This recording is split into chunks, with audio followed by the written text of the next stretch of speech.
Assalamualaikum warahmatullahi wabarakatuh. Perkenalkan nama saya Eko Dianti Yustitia. Saya dari kelas akuntansi 6 SIP 3. Nah, di sini saya kembali lagi untuk memberikan penjelasan atau pendapat saya mengenai mata kuliah teori akuntansi. Di sini teori yang akan saya bahas adalah tentang trade of theory. Nah, sebelum kita mulai lebih jauh, saya akan jelaskan dulu pengertian dari trade of theory. Trade of theory itu adalah hubungan antara struktur modal dengan nilai perusahaan. Nah, di sini hubungannya itu dengan mempertimbangkan biaya kas dan biaya keuntungan kas. Jadi kita harus tahu dulu nih, yang pertama itu struktur modal itu hubungannya apa dengan nilai perusahaan. Jadi seperti yang kita ketahui bahwa struktur modal itu adalah risiko yang nantinya akan dimiliki oleh perusahaan. Karena jika struktur modal perusahaan itu semakin tinggi, maka risiko yang akan dihadapi oleh suatu perusahaan tersebut akan semakin tinggi. Sedangkan nilai perusahaan itu adalah salah satu tujuan dari perusahaan. Karena seperti yang kita ketahui bahwa tujuan dari perusahaan itu atau tujuan didirikannya suatu perusahaan itu ada tiga. Yang pertama itu untuk menciptakan aset yang sebesar mungkin atau kekayaan yang sebesar mungkin. Yang kedua untuk mensejahterakan orang-orang yang ada di dalam perusahaan tersebut. Dan yang ketiga menciptakan nilai perusahaan. Karena nilai perusahaan ini sangat berpengaruh untuk perusahaan tersebut.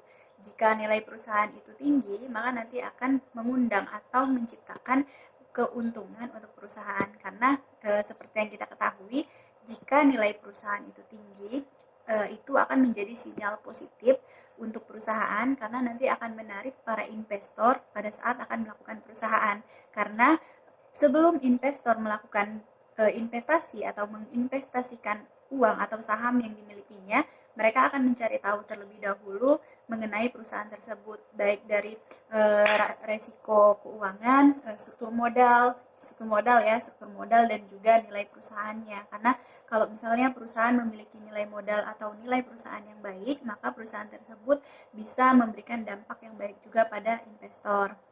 Kemudian di sini di dalam trade of theory ini kan ada cash holding ya atau uang tunai yang dimiliki perusahaan dalam memenuhi kebutuhan sehari-hari.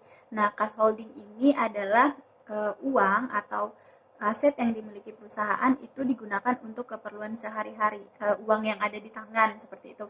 Nah, cash holding ini uang yang ada di dalam tangan itu dalam bentuk fisik nanti bisa kita gunakan untuk keperluan operasional kantor. Misalnya, ada sebuah perusahaan yang melakukan penggajian terhadap karyawan itu dalam mingguan, bukan bulanan ya.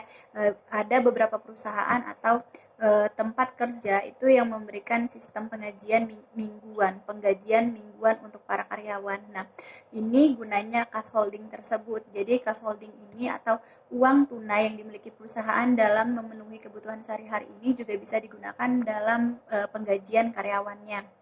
Kemudian dalam teori ini perusahaan itu memiliki tiga motif. Yang pertama motif transaksi. Motif transaksi itu adalah motif yang dilakukan untuk memenuhi kebutuhan operasional. Salah satunya tadi kan untuk penggajian. Nah, uang penggajiannya itu bisa didapatkan dari cash holding daripada menggunakan kasnya seperti itu. Yang kedua itu adalah motif berjaga-jaga.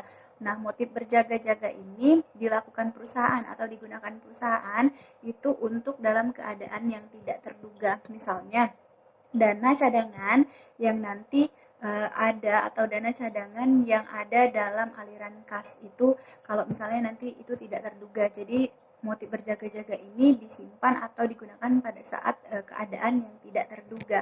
Berbeda dengan metode transaksi. Kalau untuk metode transaksi ini digunakan pada saat mau memerlukan atau mengeluarkan biaya-biaya yang nanti itu digunakan untuk keperluan operasional kantor.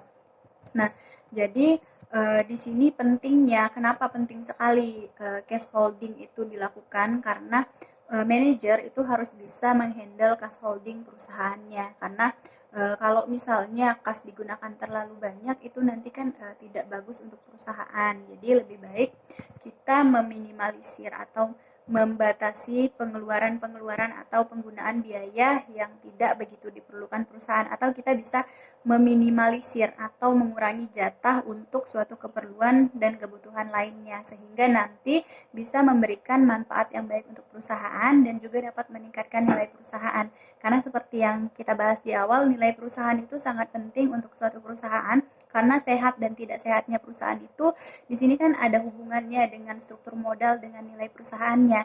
Karena semakin tinggi struktur modal suatu perusahaan, resiko yang dimiliki perusahaan tersebut pun akan semakin besar. Namun, jika mereka bisa mengatasinya secara bagus dan baik, maka struktur modal itu akan berpengaruh positif terhadap nilai perusahaannya, sehingga nanti bisa memberikan signaling positif terhadap investor dan nanti akan melakukan investasi dan pastinya akan memberikan keuntungan terhadap perusahaan tersebut. Mungkin itu saja yang dapat saya sampaikan, lebih dan kurang mohon maaf. Akhir kata, wabillahi taufiq wal hidayah. Wassalamualaikum warahmatullahi wabarakatuh.